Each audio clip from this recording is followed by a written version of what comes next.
भविष्यावर बोलू काही या कार्यक्रमात संपदा सगळ्यांचं मनापासून स्वागत करते आणि राशीचक्रकार शरदजी उपाध्ये उपस्थित आहेत त्यांचंही स्वागत करते।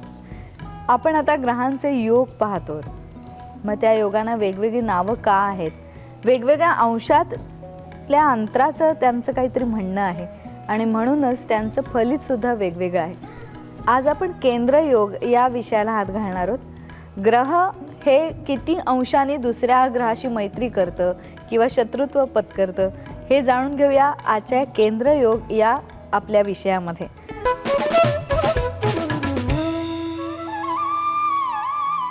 अर्थात तुम्हाला इथे दोन कुंडल्या दिसतील, एक राशी कुंडली, एक जन्मलग्न कुंडली आहे, पण त्यातली आज आपल्याला कुठली आवश्यक आहे त्याच पहिल्या प्रश्नाने मी सुरुवात करणार आहे। शरदजी, आपण दोन्ही कुंडल्या इथे दाखवतोय, पण सतत जन्मलग्न कुंडली ही अभ्यासली जाते। मागच्या कार्यक्रमात तुम्ही राशी कुंडली कशी बघतात ते सांगितलं, पण आज कुठली हवी आपल्याला? जन्मलग्न कुंडली ही कायमच लागते आणि जन्मकुंडलीवरनं राशी कुंडली सहज कळते। पण राशी कुंडली लिहिण्याचा एक फायदा असा होतो की राशी कुंडलीचं एक भविष्य मानसिक पातळीवर बघता येतं। तुमच्या पत्रिकेत अमुक ग्रह आहे, त्याचं अमुक चांगलं फळ इथपर्यंत ठीक आहे, पण ते फळ त्याच्या मनाला भावतं का? सध्या आपला विषयच नाही, आपण ते वेगळ्या पातळीवर घेणार आहोत। बरोबर, आपला विषय हा आहे। आणि लग्न कुंडली ज्या लग्नावर जन्म होतो, म्हणजे पूर्व क्षितिजावर जन्माच्या वेळी जे रास आहे ती प्रथम स्थानी लिहून मांडलं जातं। त्यावेळी कुठले कुठले ग्रह कुठे होते ते मांडले जातात, ते आपल्या कायम भविष्य। आणि यात आध्यात्मिक रहस्य असं आहे, हे ग्रह तुमचं पूर्व कर्म दाखवत आहेत। मी एक माझं आवडतं वाक्य पुन्हा सांगतो, जन्मकुंडलीतले ग्रह भविष्य निर्माण करत नाहीत, दर्शवतात। Watch indicates time, watch doesn't create time. मग आता इथे वाचस्थानात राहू आहे, समजा या माणसाला काय वाचेचा त्रास झाला, कुठेतरी तुझ्या मुखातून अनेक अपशब्द आलेत, शिव्यागाळ केलेली आहे, त्यात देवाने दिलेली वाणी ही अशासाठी वापरली आहे, त्रास होण्याचा संभव। मग तुला आता वेळीच कळले ना, चल तू उपासना सुरू कर, देवी सरस्वती वाचेची देवता आहे, उपासना कर, असं लोकांना सांगून ते शेप करायचं। स्वाईन चालू आहे, हे वापरा, हे सांगणं हे काय प्रारब्ध बदलणंच आहे की नाही? स्वाईन चालू आहे, गर्दीत जाऊ नका, हे सांगणं हे एका अर्थाने ज्योतिषाचं कार्य करण्यासारखंच आहे। ज्योतिषी सांगतो इथे अमुक ग्रह आहे, त्याचं अमुक फळ आहे, तुम्ही सांभाळा। पण त्या सगळं सांगता सांगता आपण केंद्रयोगापर्यंत आलो आहे। आणि 2 नंबरचा वाईट योग म्हणजे केंद्रयोग, 1 नंबरचा म्हणजे षडाष्टक। कुंडलीत केंद्र म्हणजे भांडाभांडी, विरोध, अडथळे। आता केंद्र किती अंशाचा असतो? 90। आता आपण इथलं उदाहरण घेऊ, प्लुटो हा काही कॉमन ग्रह नाही आपण बघतो, पण 90 म्हणजे चौथ्या घरी असलेले ग्रह। इथून येते 30, 30 अधिक 30 60, 60 अधिक 30 90। मंगळाचं बघायला गेलं तर इथून येते 30 60 90। चौथ्या घरातला ग्रह केंद्रयोग करण्याचा संभव असतो। मग होतो तसं का नाही म्हणत मी? कारण तो बरोबर 90 अंश। करेक्ट, अंश त्याचे आपल्याला कळले पाहिजेत। हा ज्या अंशावर आहे त्याच अंशावर हा असेल तर ॲक्यूट केंद्रयोग। पण तुझ्या माहितीसाठी एक सांगत होतो, 8 अंश आधी आणि 8 अंश नंतर त्याची व्याप्ती असते। त्याला ते पूर्वीचे 8 अंश आणि उत्तर नंतरचे 8 अंश असं म्हणतात। त्यामुळे केंद्रयोग हा 82ला सुरुवात होतो आणि 98ला संपतो। बरोबर, त्याला म्हणतात पूर्व दीप्तांश आणि उत्तर दीप्तांश। आता पाठांतरात आणखीन एक भर पाडली। नाही, ते जाता आता होतच ते। पण मला सांगा, आता जसं केंद्रयोगाच्या बाबतीत तुम्ही 8 अंश मागे 8 अंश पुढे एवढी व्याप्ती सांगितली, तसंच आधी आपण त्रिएकादशचा 60 अंशाचा आहे ना, 52ला सुरू होतो, 68ला म्हणजे तिथे सुद्धा 8 अंश मागे 8 अंश पुढे। नवपंचमी योग 120, 112ला सुरुवात होणार, 128ला संपणार। बरं, पण आधीचे अंश पूर्व दीप्तांश आणि उत्तर दीप्तांश। फरक मी तुला एका उदाहरणात दिला होता, सासू येणार आहे हे कळणं सासू प्रत्यक्ष येणं आणि सासू येऊन गेल्यानंतर किंवा आल्यानंतर जे 8 दिवस, हे जसं फरक पडतो तसं जसजसे आपण ते 98 आपल्या 90 कडे जातो तसं ॲक्यूट वेळ लागतो. 12 वाजताचा सूर्य, 82 म्हणजे उगवता सूर्य, 90 म्हणजे ॲक्यूट आणि 98 म्हणजे मावळतीचा सूर्य. म्हणजे त्यांचे परिणाम कमी जास्त त्याच्या शेड्स दिसतात. करेक्ट, बरोबर आहे. हा केंद्रयोग, आता आपल्याला जी नमुना दाखल आपण घेतली कुंडली, त्या जन्म लग्न कुंडली, त्याच्यात 6 आकडा लग्न राशीत आहे, म्हणजे लग्नस्थानी आहे, म्हणजे कन्या रास आहे. मग तिथून आता 90 अंशावर म्हणजे 9 आकडा आहे. 9 राशीची 9 या आकडे सगळ्या ग्रहांचा प्लुटोशी केंद्रयोग होणार. बरोबर. पण प्लुटोला असं डेफिनेट फळ अजून नाहीये. नाही. चतुर्थात प्लुटोचा मातृसौख्य मिळत नाही असं कुठेच नाही.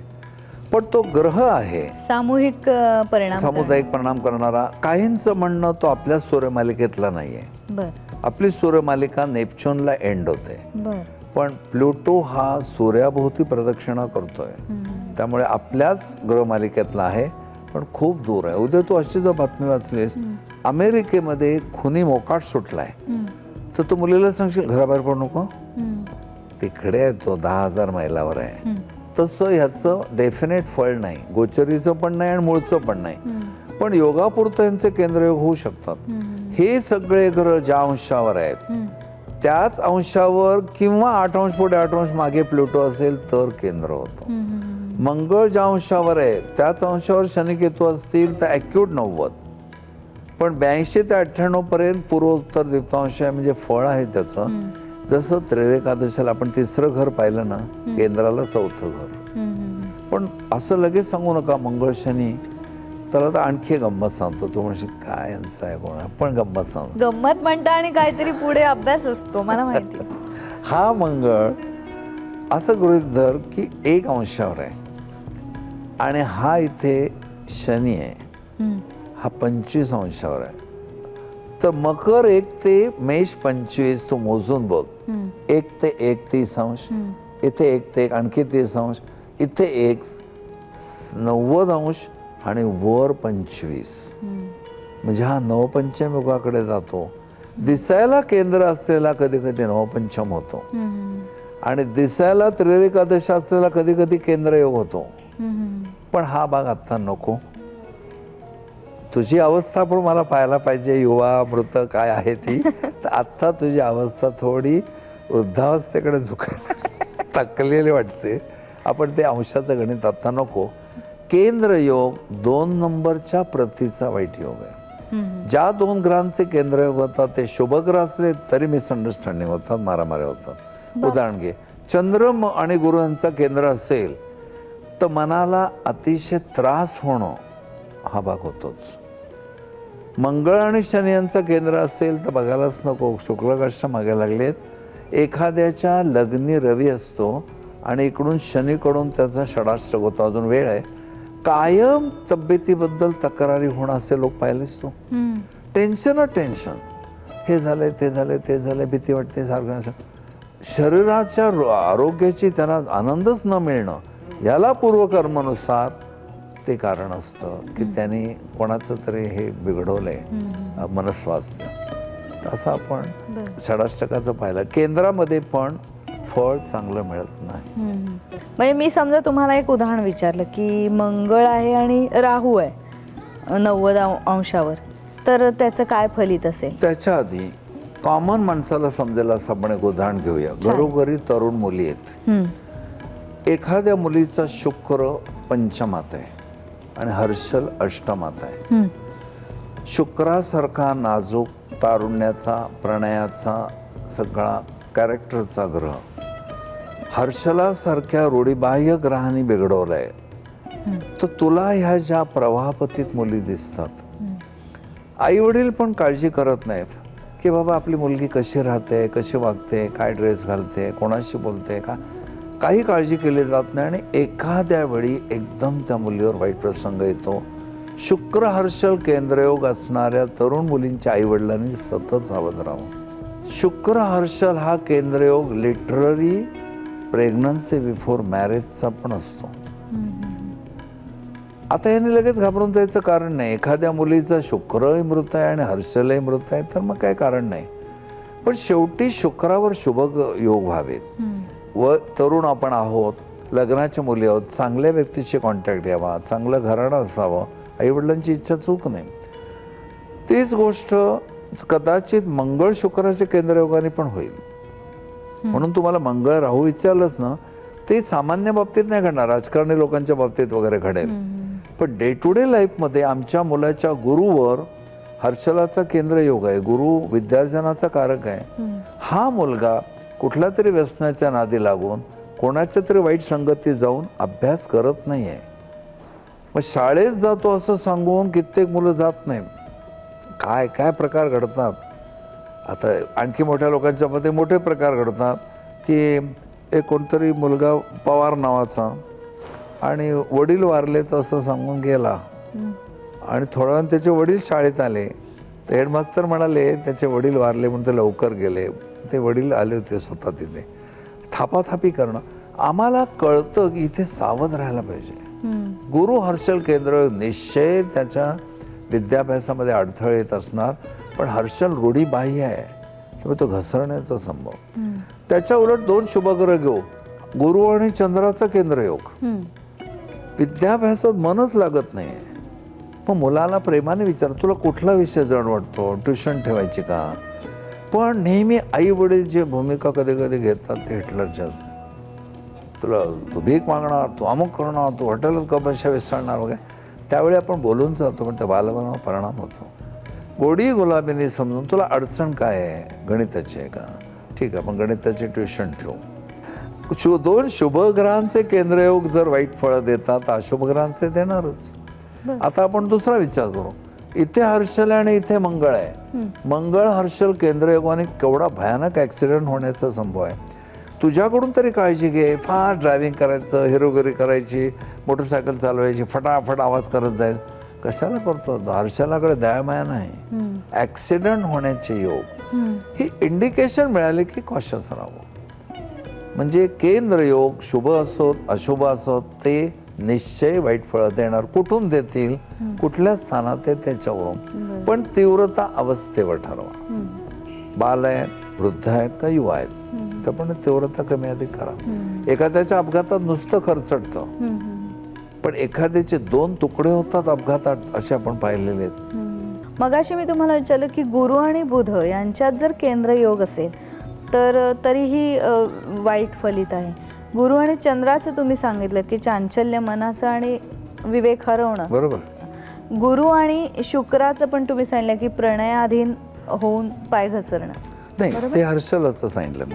मग गुरु आणि गुरु आणि शुक्रामध्ये यशच मिळणार नाही. त्याच्यामध्ये डिसअपॉइंटमेंट्स होतील. पण हर्षल रूढीबाह्य वर्तन करायला होतो. त्यामुळे विवाहपूर्व शारीरिक संबंध आले तर काही विशेष वाटत नाही. मग आता शुभग्रह झाले ना सगळे. शुक्र घेतला, चंद्र घेतला, बुध झाला, नेपच्यून आहे. नेपच्यून. राहू आणि नेपच्यूनचा केंद्रयोग असेल, अंतर्मनामध्ये पैशाची भीती वाटणं, पिशाच्यांची भीती वाटणं. म्हणजे एक व्यक्ती अशी मला माहिती आहे की ज्याचं 60चं क्रॉस झालंय, त्याला स्मशानाची भीती वाटते. स्मशानाच्या बाजूने पण जायला भीती वाटते. आणि त्याच्या पत्नीचं निधन झालं त्याला ते गेले नाहीत. मुलाकरवी झालं आणि ते म्हणलं नाही, मला भीतीच वाटते. मग शुक्र नेपच्यून अंतर्मन, आपला राहू घेतला आपण, राहू नेपच्यून किंवा नेपच्यून राहू केंद्रयोग म्हणजे अंतर्मनात ब्लॅक मॅजिक, पिशाच, अस्तित्व एखादं गूढ वगैरे, अशा लोकांनी हे पिक्चर्स बघू नयेत. दोन ग्रहांची कारकत्व बघायची आणि अशुभ योग सांगायचे. आणि त्या स्थानाचं पण भाव पाहायला पाहिजे. एक फळ ठरलं की मग स्थान बघायचं. म्हणजे समजा नवम स्थानामध्ये ग्रह आहे आणि त्याचा केंद्रयोग होतोय एक द्वादश स्थानातल्या ग्रहाशी, तर त्याचा व्यय होईल का? त्याचा व्यय होईल म्हणण्यापेक्षा तो जे काय धर्ममार्गात करतोय, साधना करतोय, उपासना करतोय वगैरे, तर त्याला अनुभव येत नाहीत. त्याला कारण मार्गदर्शन नाही. आणि गुरुने दिलेली उपासना केली असता चित्तांतील कामक्रोधादी माळाचा नाश होतो आणि मुक्ती देणारे विज्ञान प्राप्त होते. हा स्वतःच्या मनानेच काय काय करत बसतो. आणि मग कित्येक लोकांचं असं होतं, आता काय जवळ आलंय बाबा गणपतीचेच उपासना. थोड्या दिवसानं वाटतं काय गणपती बाप्पा नाही एवढे पावत, नवरात्र जवळ आले, असं ते अरे पण सगळी शक्ती एकच आहे, विद्युत शक्ती. कारण मार्गदर्शन नाही, म्हणजे आध्यात्मिक वाटचालीमध्ये अडथळे येणं आणि मग व्यय होणं. वेळ म्हणजेच हाच ना की क्रिमिनल वेस्ट ऑफ टाइम. तासन तास बसतोय पण काही उपयोग नाही. पण एक लक्षात ठेव, मी जर अनेक लोकांना मार्गदर्शन करणारा माणूस आहे, तर मी घरात माझी पूजा अर्चा आटपून लवकर मोकळं झालं पाहिजे. लोक माझ्याकडे येतात, पण त्या लोकांना मी खाली थांबवून ठेवलं, साहेब काय करतायत, पूजा करतायत, तर नाही चालणार. परमात्मा सांगेल तो जनता जनार्दन आहे, तुझ्याकडे ते आलेत विश्वासाने, बाजूला ठेव. देव फक्त पाण्यात काढलेले असेल तर पूजा करून उठाव, पण नाहीतर तामणात काढलेले देव तसेच ठेवून लोकांना अटेंड करावं, डॉक्टरनी पेशंटना अटेंड करावं. पण हे माहिती नसतं. मग स्वतःचं सगळं करायचं आणि मग त्या लोकांकडे जायचं. एवढ्या जमावाला ताटकळत ठेवलं ना तुम्ही, ते पाप आहे ते. इथे केंद्रयोग आपण थांबूया आता, कारण अगदी शुभग्रह जरी आले समोरासमोर तरी सुद्धा त्यातनं अशुभच काहीतरी घडते. पण तरी ते अंशात्मक पाहणं खूप महत्त्वाचं. हे आता लोकांना कळेल, अंश पाहिल्याशिवाय पुढे जाऊ नका. नक्की. आज आपण इथेच थांबूया.